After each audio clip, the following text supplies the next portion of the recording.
Welcome to the JP8 Report. This is James Pierce with the JP8 Report, episode 298.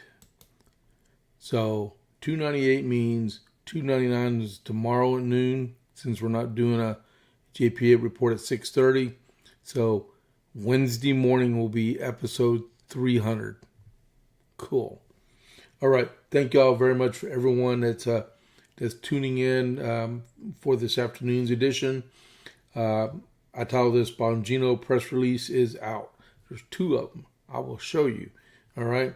And before we get started, don't forget to click that follow button and then click that like button. Click the follow button if you're not already a follower of the JP8 Report, and then give us a thumbs up, which is like, even on X and YouTube and Facebook. And then also Rumble has this new thing called a tip button, and you'll see it on that block. If you feel like you want to leave me a tip, you can go in there and leave me a tip. It goes directly to me. It doesn't go through Rumble and stuff, but it's part of the Rumble wallet. They got debuted last week, so I got everything incorporated. So if you feel like you want to help me out, go for it. All right, I really appreciate that. So welcome to the JPA Report. We will start with the America 250 for the day.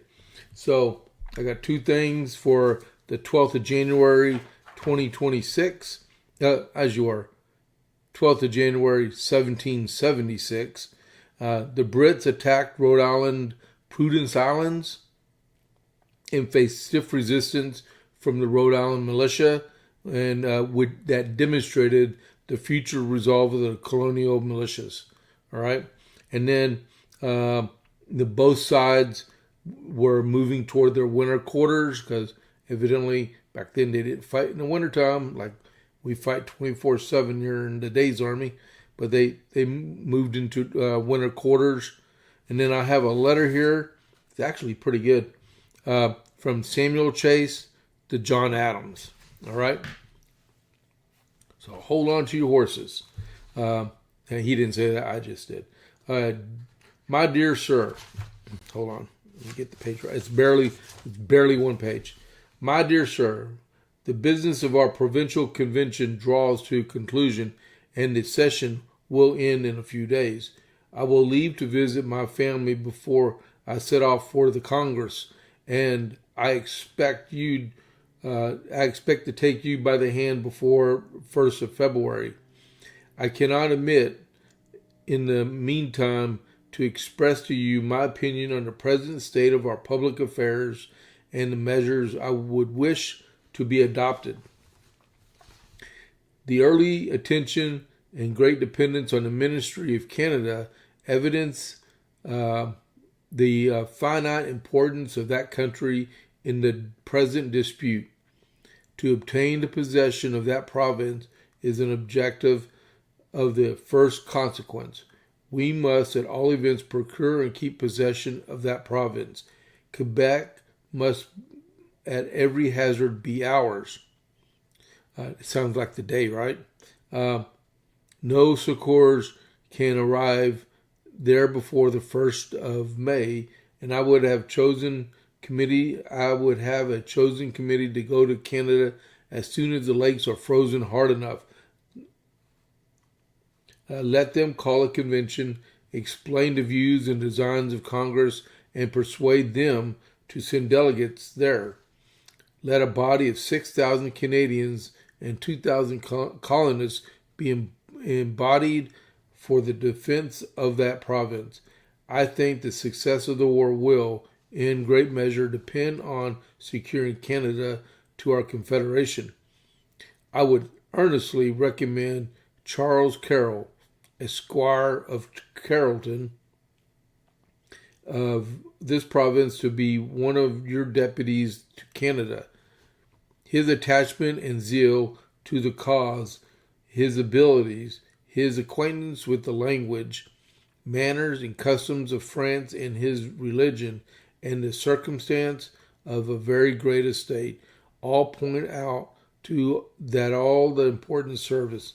My inclination to serve my country would induce me to offer my services, if I did not esteem myself unable to discharge the trust. I would have an army in the Massachusetts increased to 30,000. I would have 10,000 stationed in New York, and every proper place on the Hudson's River strongly secured by batteries of heavy cannon and obstructions in the river. A body of 3,000 should be stationed in middle colonies. I would exert every nerve to fit out a number of vessels from 10 to 30 guns. I would cruise for the India and Jamaican men. I would make prizes of every British vessel whenever found. I would, if possible, destroy the army at Boston, though the consequences should be certain destruction of the town. The colonies would either bear the loss or tax the damages and bill the cost. I would, from Canada, if practical, destroy the fur trade on the Hudson's Bay. In short, I would adopt every scheme to reproduce GB on our own terms, reduce Great Britain to our terms, whether to open or to continue our ports shut. I am undetermined. To starve the West Indies and to ruin the sugar trade ought not to be easily given up. I have this moment seen the King's speech. I am not disappointed. Just as I expected, I shall always be glad to hear from you directly to me in Frederick County. Make me remembered to your worthy colleagues, your affectionate and obedient servant, Samuel Chase. All right. Oh, yeah, by the way, my daughter and I put this together over the last few days. She got it for me for Christmas. It's the Millennium Falcon. It's a Lego. Pretty cool, huh? Her and her husband are getting ready to the PCS to Fort Campbell, and she wanted to put this together before she left. Thought y'all'd like to see that. And then I also put up a couple of pictures on the wall, some of my old campaign signs from when I ran for office. And I won those 2 times. Let's see. So we got done with the American. So I have to tell you, when I was reading this letter, I did realize that they had not found out that we got beat at Quebec City. So I figure, I don't know that date, but I'm sure we'll find out. But I think it's like next week or the beginning of February when they got word that General Montgomery was killed and Colonel Benedict Arnold was wounded and we lost the battle. Okay? I'm going to look that up this afternoon. All right, so that's America 250. So our next is the Dalmatian guys, okay, or Dalmatian Texas Burgers. They are actually open today on Monday just for lunch between 11 and 2. And as I stated this morning, they're doing Star Wars trivia today. If you go in there and you answer your trivia questions, they're going to give you $1 off of your burger or give you $2 off of a burger in a side order. But they make homemade smash burgers and dogs, and all their ingredients are fresh, including the buns. They're located in the west side of Copperas Cove, behind Bush's Chicken, and they're, like I said, they're open Monday through Saturday for lunch, 11 to 2, and from 5:30 to 7 Tuesday through Saturday, unless they sell out. All right, cool. So that was the Dalmatian guys. Alrighty. So as we move along, before we get to the Bongino press announcements, I do have sad news that if you would listen to me this morning, we talked about a police officer in my hometown of Copperas Cove that was killed over the weekend. I'm going to show his stuff. I'm going to talk about him. All right.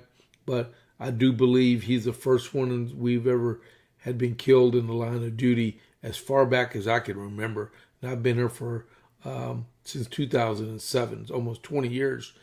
And a buddy of mine that's watching, he said he's been here since I think 1983 or something like that. And he still doesn't remember one being killed in the line of duty. So let me see. I'm going to transition over. I'm going to read the announcement from Copperas Cove Police Department. It is with profound sadness that we confirm the line of duty death of Officer Elijah Garrettson, badge number 118.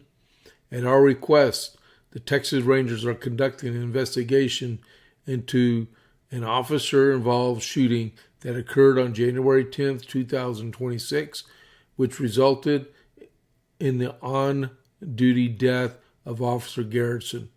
The suspect was later located, and following a lengthy negotiation attempt, the suspect took his life.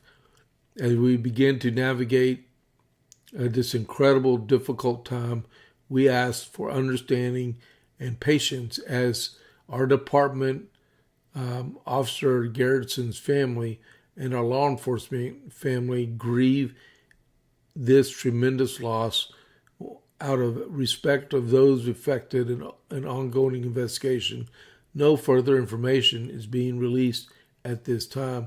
We ask the community to keep Officer Garrettson's loved ones and our department in their thoughts and prayers. We have, you see there's a picture of Officer Garrettson.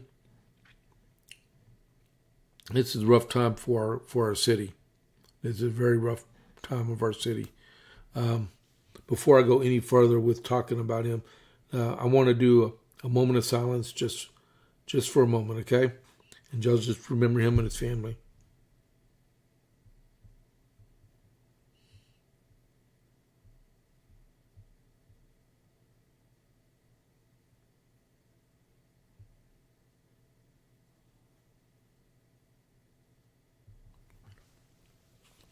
All right. So just a few things about Elijah. Elijah was an Army veteran, and he's from New Hampshire, and he served the Army, and I guess he got out of the Army here at Fort Hood, and he's got a 5-year-old daughter, and he's engaged. He graduated from the police academy last June and got engaged in July. This is terrible news, and I've never met him. I know people that do know him, and I know a lot of Copperas Cove police officers, but this is rough. I just found out about a half hour ago that he was actually in the Army. But man, I'm going to put his picture up one more time before we get going, okay?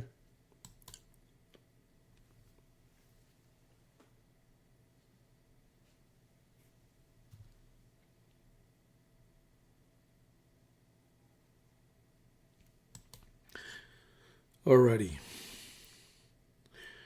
All right, so next on the Bongino, on the JP8 report, we got the Bongino report, okay?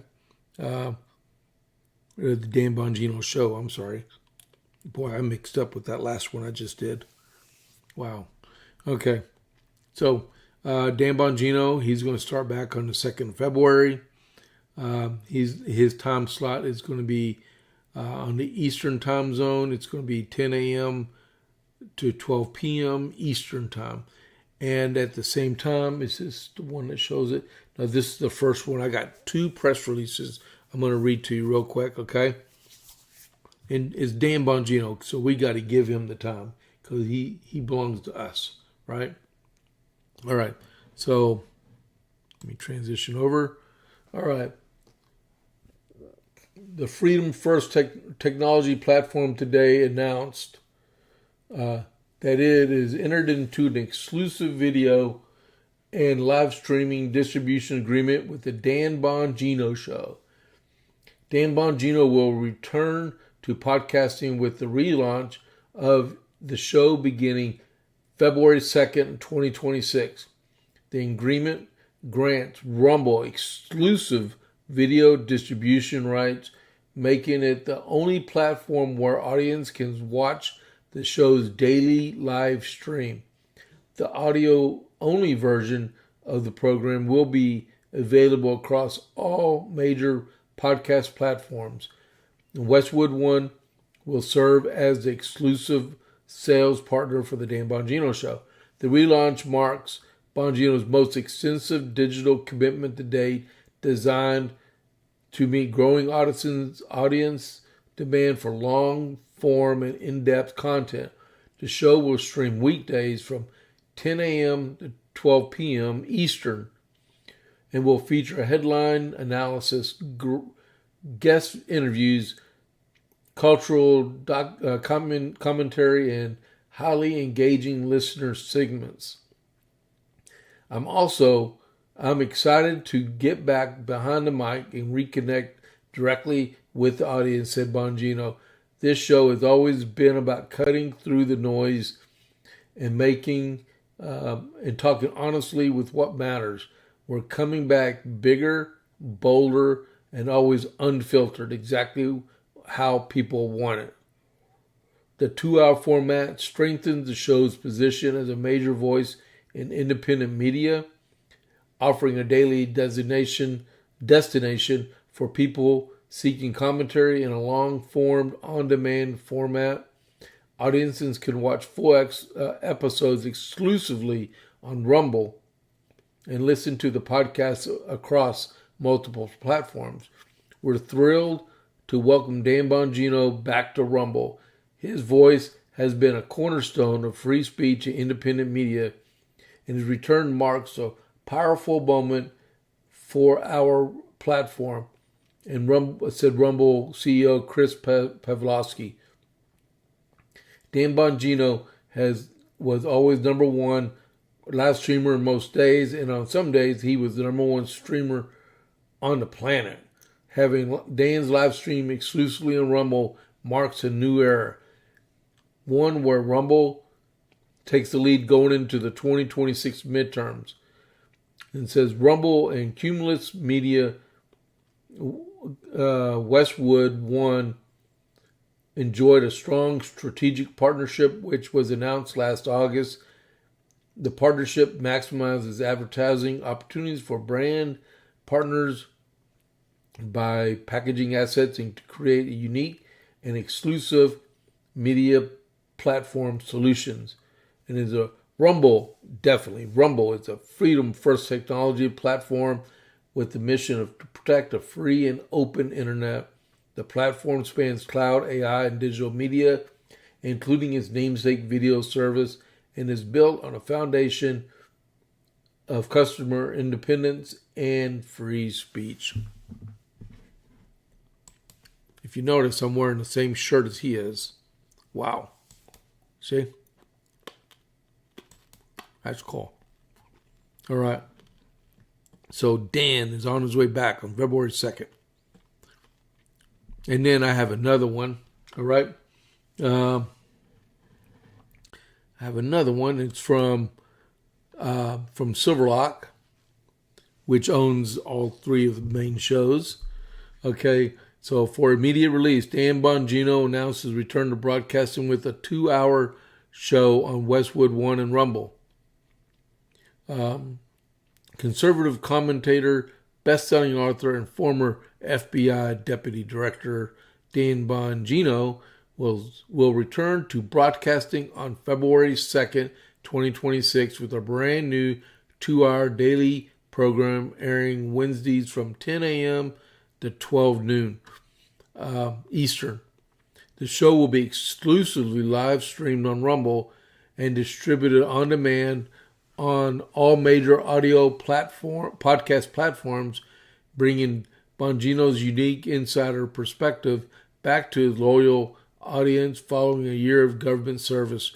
Westwood One will serve as the exclusive sales partner for the Dan Bongino Show. Bongino stepped away from his previous show in early 2025 to serve as Deputy Director of the FBI under President Donald J. Trump. During that time, he helped initiate key personnel and operational reforms within the Bureau and described the experience as an honor of a lifetime. Bongino's return would be part of a new daily lineup on Rumble that includes, now pay attention to this, people, 8 a.m. Vince. Vince is moving from 10 to 8, right? For people in my time zone, that's 7 a.m. you get to listen to Vince. And then at 10 a.m. Eastern, Dan Bongino. And then at 12 noon Eastern, Haley is moving to 12 noon with her show. It's going to call Scrolling with Haley Carnia. All right. The new version of Dan Bongino's show will expand on its legacy with a renewed focus on Washington insights, behind the scenes details from his time in government, and a message of hope. All right. So meanwhile, back to my picture. You get to see my ugly mug. So a couple comments about this. So Vince is moving to 7 my time. Well, we'll keep it on Eastern times, okay? So the questions is Chad Prather with Before the Noise going to move this 7 a.m. Eastern, which would be 6 a.m. Central, right? With his Before the Noise, which I listen to all the time. And then the other one is Graham Allen is staying at his 9 a.m. slot, which is 8 a.m. Central. And then the big news is at 11 Eastern, Louder with Crowder comes on. Well, if you look, 10 to 12 is the Dan Bongino show, and then 12 to 1 Eastern is Haley. Where does Louder with Crowder fit in, and where does Tim Pool fit in? There's some questions that's going to filter out. Am I going to be able to do my show at noon Central, 1 p.m. Eastern, like I have been doing for a while now? Or am I going to have to regress and do it early in the morning and feed in like the Vince or something? I don't know at this moment. All I'm elated that we know that Dan Bongino is coming back on the air, and he's going to do it for 2 hours.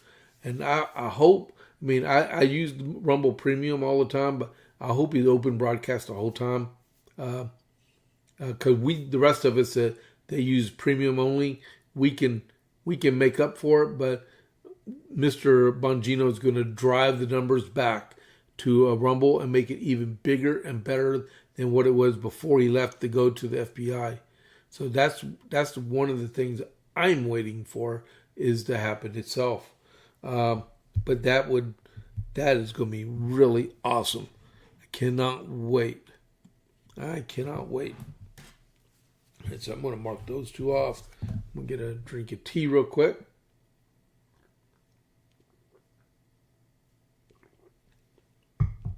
All right. So the next thing I want to read on the JP8 report, it's about a federal judge that ruled against Mamdani's brand spanking new housing plan. Okay, this is off Fox Business. Says a federal judge, I don't know which federal judge it was, a federal judge blocked New York City's Mayor Zoran Mamdani's effort to intervene in a sale of thousands of rent-stabilized rental properties on Thursday. Mamdani's administration had sought to slow the sale of the properties after tenants complained that the seller, Pinnacle Group, had poorly maintained the properties and were concerned that the prospective buyer, Summit Properties USA, would have similar issues.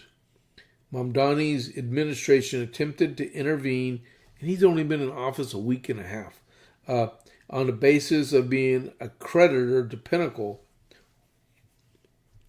The company owes the city over $12 million in unpaid fines, according to Gothamist. Jones could approve the sale to Summit as soon as this Thursday, that's 3 days from now, but Mamdani's administration said they are looking at options. We will continue to fight to ensure any owner of this portfolio makes necessary repairs to bring the buildings up to code and respects the rent stabilization regulations, Liesl Borzeg, the city's deputy mayor for housing, told the outlet. The court defeat comes on the heels of another controversy that bruised Mamdani's housing agenda, namely his hiring of Sia, I'm going to confiscate all your property, Weaver, to lead the mayor's office to protect tenants. Weaver has previously stated that her home ownership is a weapon of white supremacy, and argued that property should be treated as a collective good. Straight out of Russia in the 1920s, really. Mayor Mamdani's administration says it is weighing the options of how to proceed in the Pinnacle Group sale. Amid the controversies over her comments, Weaver says she regretted some of her past comments. While she did not specify which of the segments she regretted, Weaver said she aims to tackle racial inequalities while serving New Yorkers.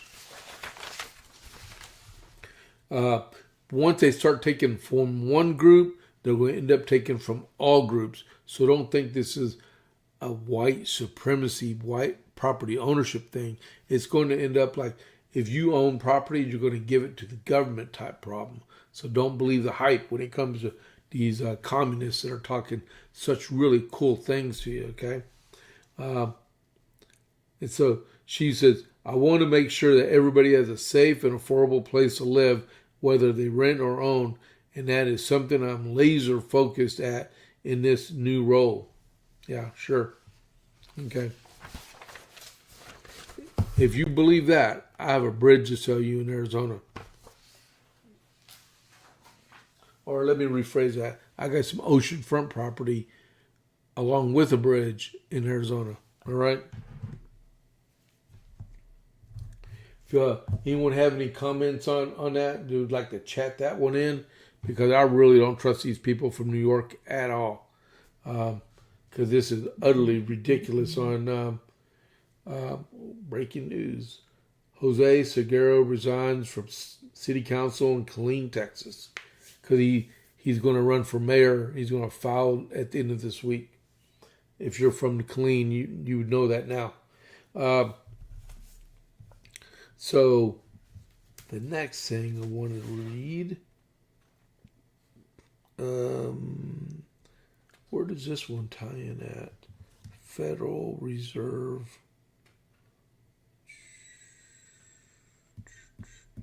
Oh, right there.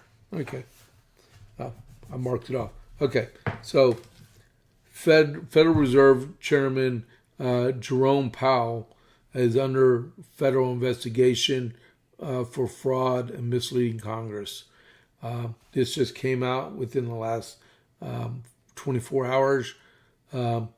He went on air yesterday and made some type of video statement. And like Vince was saying, they didn't even mic up him. This guy makes hundreds of thousands of dollars a year. They didn't even mic him up for the conversation.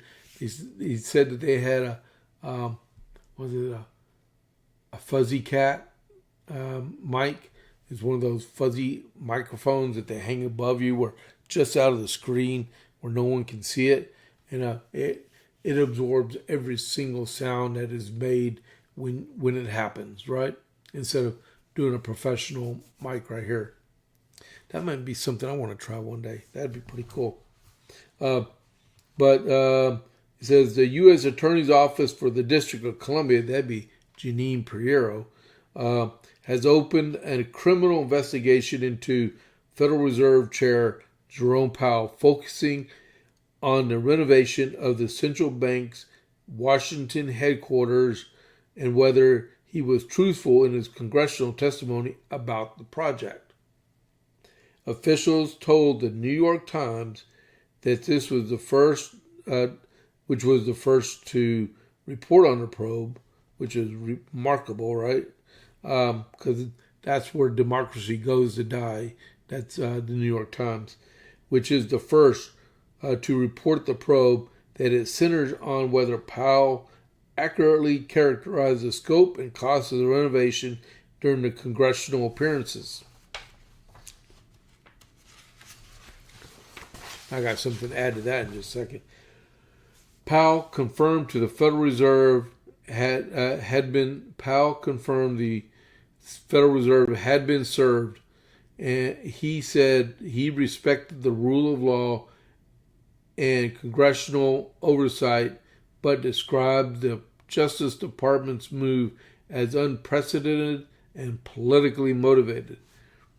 The new threat is not about my testimony last June or about the renovation of the Federal Reserve buildings, Powell said in a video statement Sunday evening.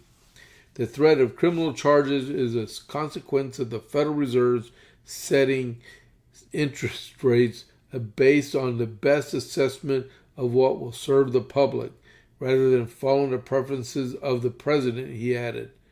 And said the White House did not immediately respond to Fox News Digital's request for comment. Well, if you think 25, 26, 30, 35% interest rates are good for the consumer, I think you need to take a step back and go find another job, Mr. Powell. All right? Because it doesn't work like that. President Donald Trump and the Federal Reserve, Powell speaking during the tour of the Federal Reserve building, which is, that was a picture. Tensions between President Trump and Powell have simmered over the central bank's interest rate decisions and broader monetary policies. Trump has instructed the Fed to cut rates, which he says could save the nation hundreds of billions of dollars, if not trillions, man. Powell set the benchmark at 4.25% or 4 to 4.5 as the Fed took a wait-and-see approach to assess the impact of Trump's sweeping tariffs. While the central bank has lowered rates, Trump's attacks on Powell, which he appointed in 2017, has increasingly taken on a more personal tone, including the use of mocking nicknames. Hold on just a second.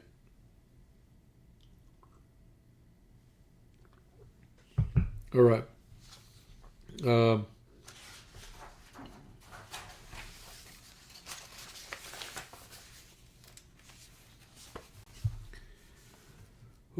Okay. And the strained relationship has increased beyond monetary policy. The renovation of the Federal Reserve's main office buildings in Washington's Foggy Bottom neighborhood is estimated to cost, hope you're sitting down, $2.5 billion is being funded by the central bank itself, not by taxpayers. Well, that money's got to come from somewhere. I don't think they're holding bake sales on the side street selling lemonade and hot dogs. That money comes from something, and eventually it comes from the consumer. But $2.5 trillion, that is a cost overrun of hundreds of millions of dollars. What I was going to say about that, let me kick my feet in. What I was going to say about that is, well, I used to be in the remodeling business, and I would never do a cost plus project. I always did cost fix.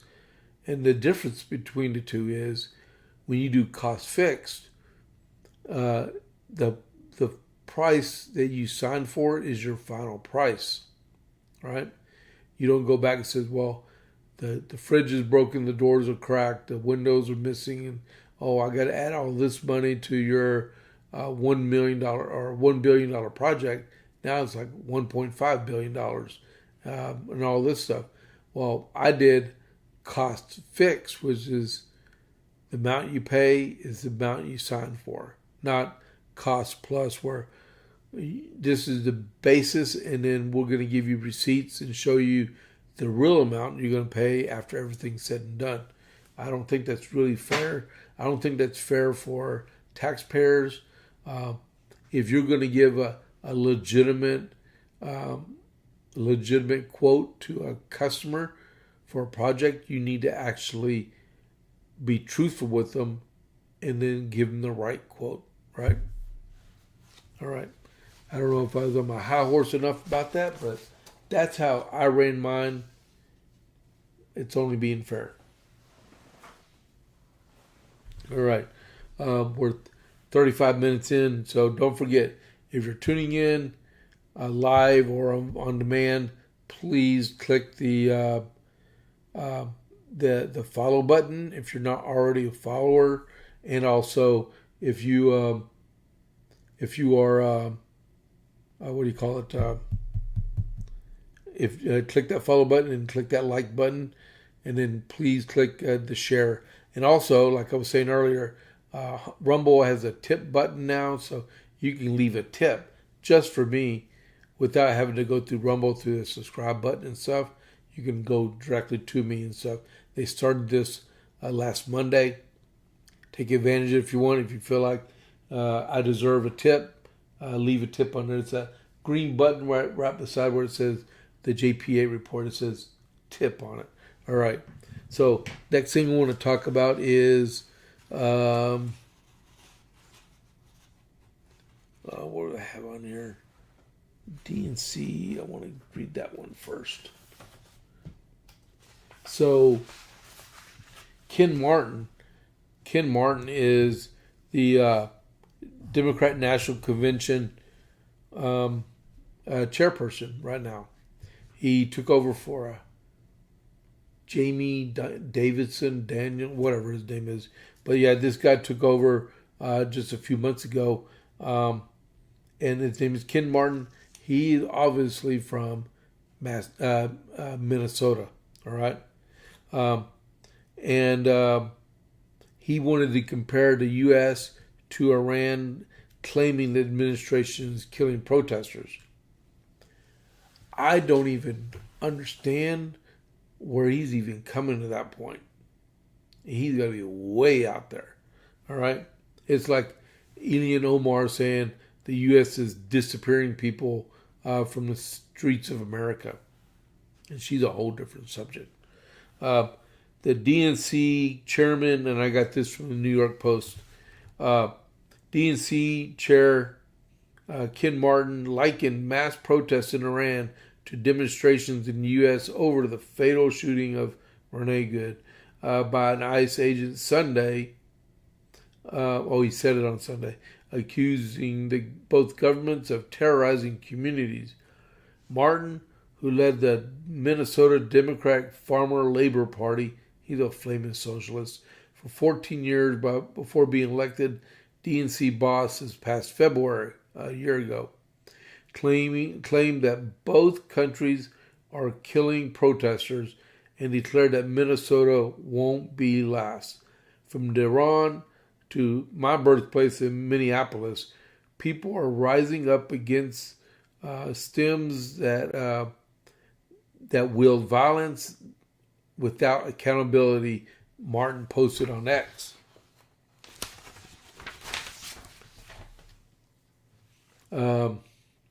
In Iran, brave protesters confront far-right rhetoric regime that crushes dissent and denies basic freedoms, he continued. Here at home, tens of thousands of marchers after the fatal ICE shooting of Renee Good, demanding justice, transparency, and an end of unchecked federal force. At least 544 people have been killed and more than 10,681 arrested by Islamic Republic since demonstration began December 28th amid a deepening economic crisis rolling in Shia regime, according to U.S.-based human rights activist news agency.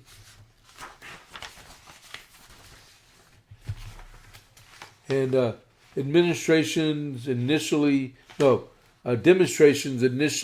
out in cities across Iran due to frustration with soaring inflation, currency depreciation, and higher food prices, and quickly featured calls for the end of the theocratic regime and return to the pre-1979 monarchy.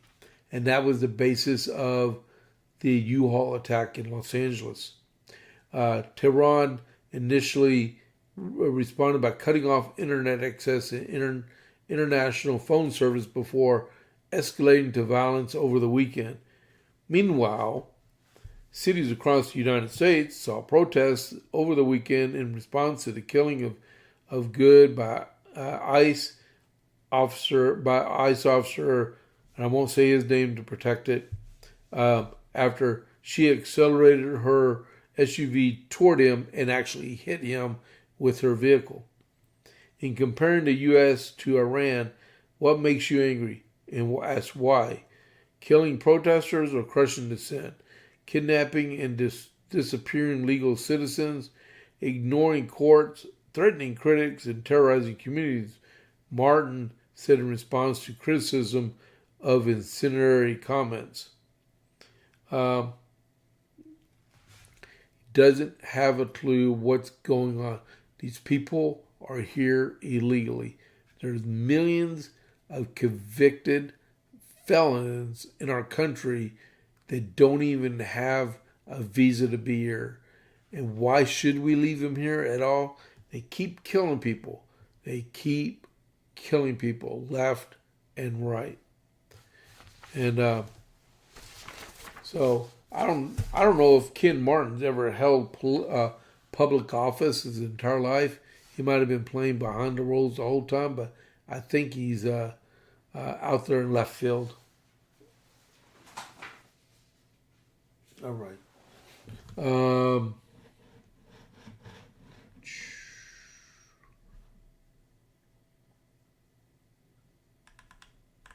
Okay, I'm checking something out real quick. Okay, I'm back. All right. So, and then to continue on with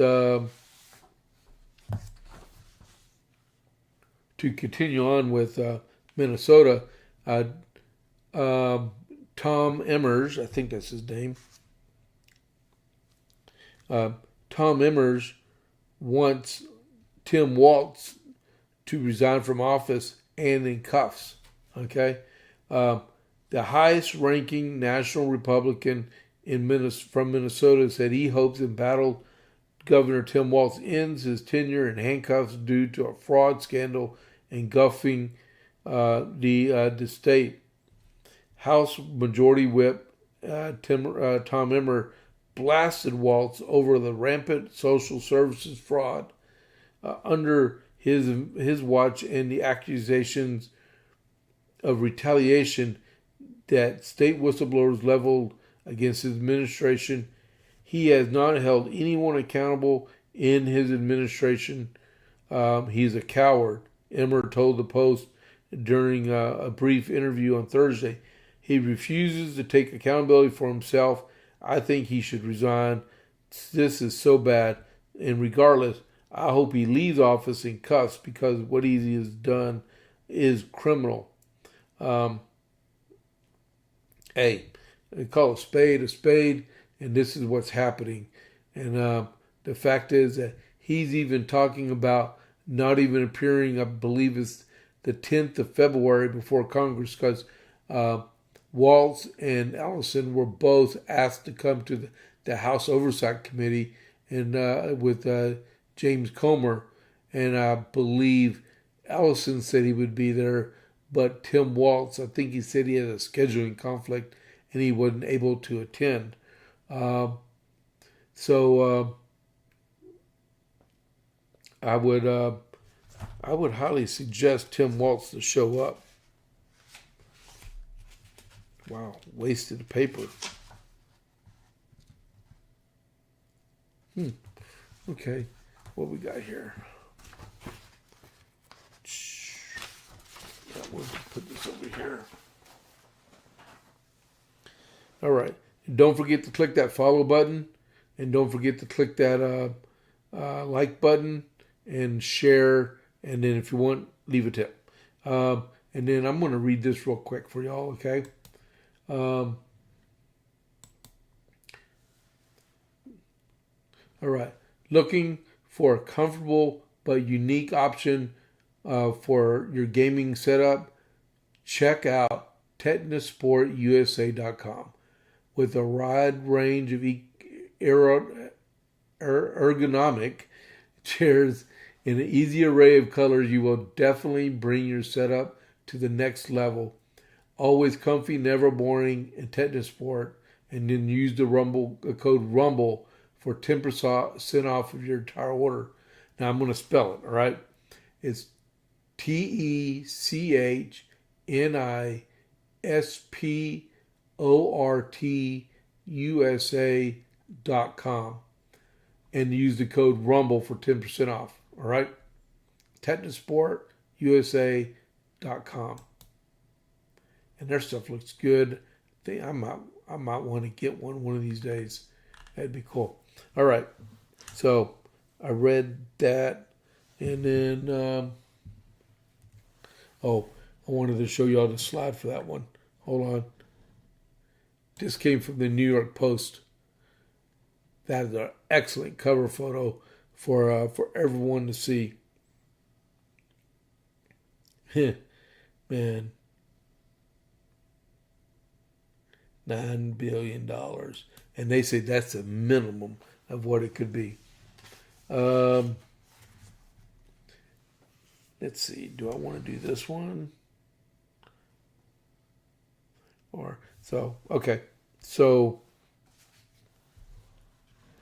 go back. Yep. All right. So this is just a slide I want to show y'all. The president wrote this, and it, no more paper. The president wrote this, and about Cuba. Cuba lived for many years on large amounts of oil and money from Venezuela. In return, Cuba provided security services, but for the last two Venezuela dictators, but not anymore. Most of those Cubans are dead from last week's USA attack, and Venezuela doesn't need protection. Anyone from the thugs and extortionists who held them hostage for many years. Venezuela now has the United States of America, the most powerful military in the world by far, to protect them, and protect them we will. There will be no more oil or money going to Cuba. Zero. Strongly suggest that make a deal before it's too late. Thank you for your attention to this matter. President DJT. The president's got a point there. All right. So if you ever look at video or pictures from Russia, right? You see old cars, you see poor people. I mean, they were talking about 80% of the people in Venezuela are poor condition physically, probably mentally and economically. You just need to go across the Caribbean Sea to Cuba and see how they're living. Right now, they have no resources they can export at all except for cigars, and I don't even think you can buy them in the United States. But the cars are like ancient. I know a lot of mechanics who like to go down there and fix those cars because they're still normal. They're not computerized things, right? But they have to import all their oil. The only thing they have to export is military. That's all. There's really not much more that they could actually do. And since the resources have dried up, since the change in leadership in Venezuela, the odds of them, the odds are not all in their favor. Let's put it like that. Because I'd be willing to bet my buddies that I actually talk to that inside of the year, by the end of 2026, I bet the Cuban government will fall without anything coming from the United States. It'll collapse from within. They're a paper tiger. They have nothing to live on, especially since their oil imports from Venezuela have dried up. The only thing they can get stuff from is from Russia, and then Russia has an oil embargo on it also. So, hold on. News bulletin. Trump's ominous two-word warning. Trump's ominous two-word warning if Supreme Court rules against tariffs, emergency tariffs. Hold on just a second. Give me a second. I'm going to pull up. Where is it? I'm going to go and see what they said about that. Oh, here it is. Hold on just a second. I'll tell you right now. It's coming up as soon as it loads. There we go. Oh, he said we're screwed. Okay, that's right. Okay. President Trump declared Monday that the U.S. would be screwed if the Supreme Court rules against reciprocal tariff policies, ruling that the feds would have to pay back billions of revenue collected over the past year. If the Supreme Court rules against the United States of America on its national security bonanza, we're screwed. And he put that on Truth Social. Boy, I may have to remember that for tomorrow. But wow, the actual numbers that we would have to pay back for any reason Supreme Court were to rule against the United States of America on tariffs would be hundreds of billions of dollars, and that does include any amount of payback that countries and companies would require for the investments they're making in plants, factories, and equipment for the purpose of being able to avoid payments of their tariffs. Wow. Supreme Court is poised to rule as early as Wednesday on whether Trump could use emergency powers. So we are still waiting for word on Wednesday now. Last week it was Friday, and they pushed it out to Wednesday for the announcement from the Supreme Court. And there's another ruling from the Supreme Court too that they're debating on also. So not debating on, but voting on to get published and stuff. It's weird how the Supreme Court does their decisions and stuff, because they hold multiple votes on the same subject matter, and they write all kinds of opinions and stuff to it. If you didn't know. Okay, let me get back over to here. All right. So let me get a drink here. That's what's cool about being in this new studio. I have access to 3 monitors, right? And so I could have each individual one doing the same. So over here on this one, I have Rumble Studio, but I have a tabs for my different news agencies that I do my articles from and stuff. So it makes it easier to go back and do more. All right. So we'll get back to what's going on. I'm running out of time. So we're going to go over to the Texas scorecard. All right.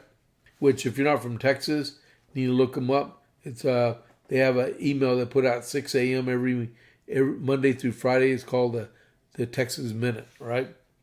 So the Texas Supreme Court rejects the state agency that it's attempting to misinterpret religious freedom. Okay, so what it means is the Texas Supreme Court, it's SCOTX, SCOTX, has clarified that judges may publicly refuse to perform same-sex weddings while continuing to perform opposite-sex weddings in what is being celebrated as a big win for religious liberty. The opinion, dated January 9th, clears up confusion that the State Commission on Judicial Conduct, that's that state agency, has been accused of intentionally misinterpreting a comment from the court that added to Canon 4 of the Texas Code of Judicial Conduct in October. The comment made clear that judges who refuse to perform same-sex weddings, but the commission claimed in legal filings that it meant judges could not at the same time choose to perform opposite-sex weddings. As previously reported, McLennan County Justice of Peace Diane Hensley, which is Waco, has issued public warning in 2019 that the SCJC for officiating heterosexual weddings while referring to same-sex couples to a minister that would help them, citing her religious beliefs. The commission found Hensley to be in violation of the section of Canon 4, which states, a judge shall conduct all the judge's extrajudicial activities so they cannot cast reasonable doubt on the judge's capacity to act impartially as a judge. And then Hensley filed a lawsuit against them, claiming the interpretation of the Canon 4 Alpha 1 was incorrect and violates her exercise of religion. And Jack County Judge Brian Upress then filed a federal lawsuit challenging the Commission's application of Canon 4 against Hensley, contending it's unconstitutional. And then the U.S. Fifth Circuit Court of Appeals said it could not decide whether this section of Canon 4 is unconstitutional because Texas law has yet to establish whether the SCJC's interpretation was correct. I can see this going back to court.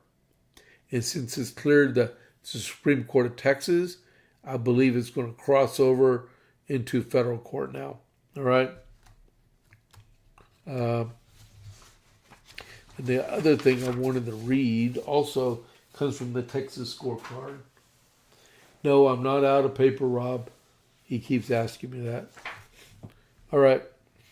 So, Tarrant County GOP challenges Democrat judicial candidates' ballot filings. This is from Addie Hovland. She wrote this on January 9th also.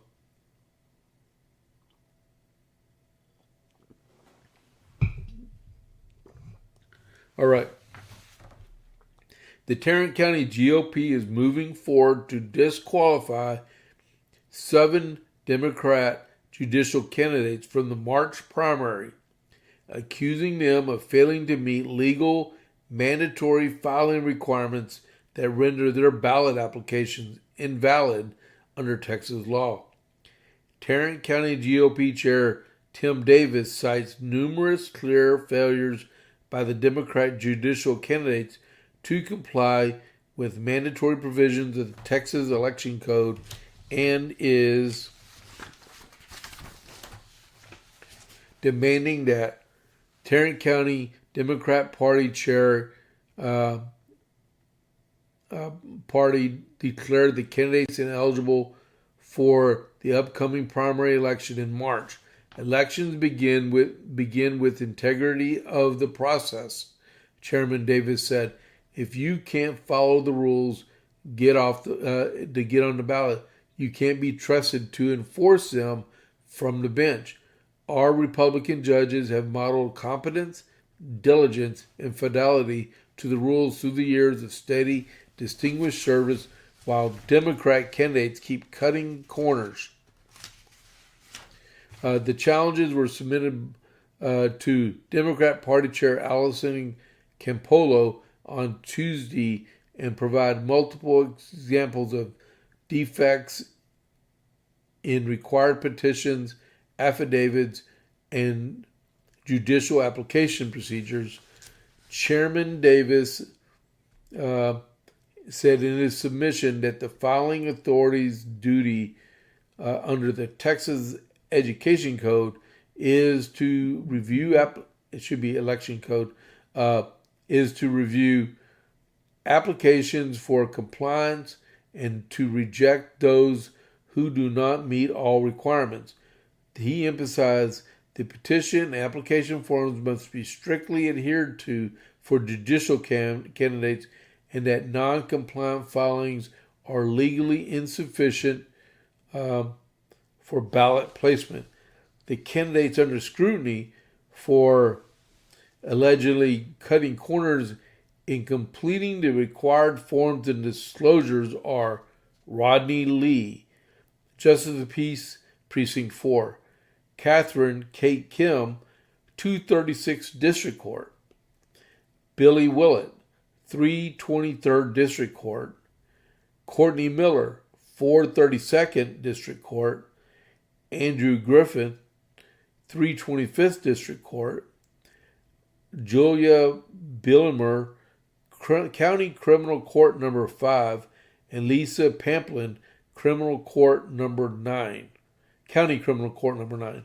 Davis called upon Campolo to uphold Texas election laws by rejecting these candidates who have failed to submit or submitted defective required forms. According to the GOP's letter, numerous Texas courts have held noncompliance with these mandatory requirements renders the candidate's filing insufficient and subject to rejection. He has a right. You know, the Texas election code is pretty thick, but it's easily to figure out, right? That's what they make lawyers for. All they need to do is get in there and figure this out and then go for it. All right? That's crazy. That's crazy. Every single one of those judicial, and it's not hard.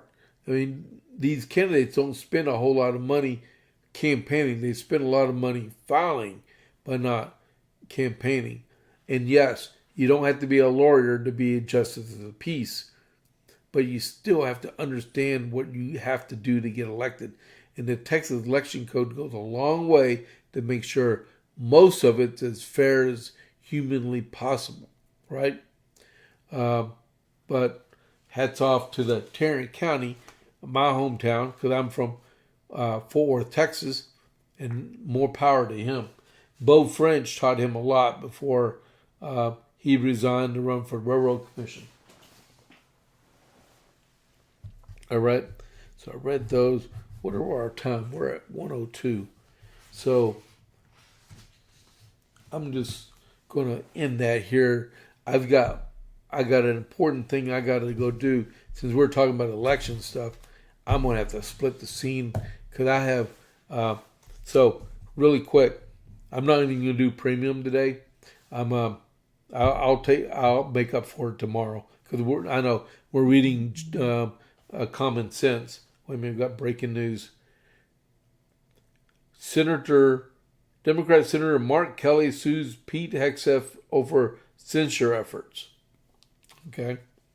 Yeah, more drama. He shouldn't have said what he said about the president. So I'm doing campaign interviews. I got 2 of them today. I got one at 3 p.m., one at 6 p.m. They're both running for county commissioner. I got another one tomorrow at 3 p.m. He's running for county commissioner also. And then tomorrow night at 6, I have the Copperas Cove Conservative Club at Giovanni's at 6 p.m. If you're watching this, spread the word. You're more than welcome to come out and hear candidates speak because they're going to have 3 to 5 minutes each.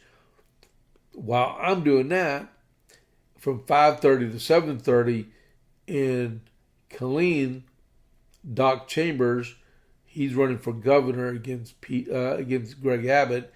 He's going to be at the Killeen Civic Center.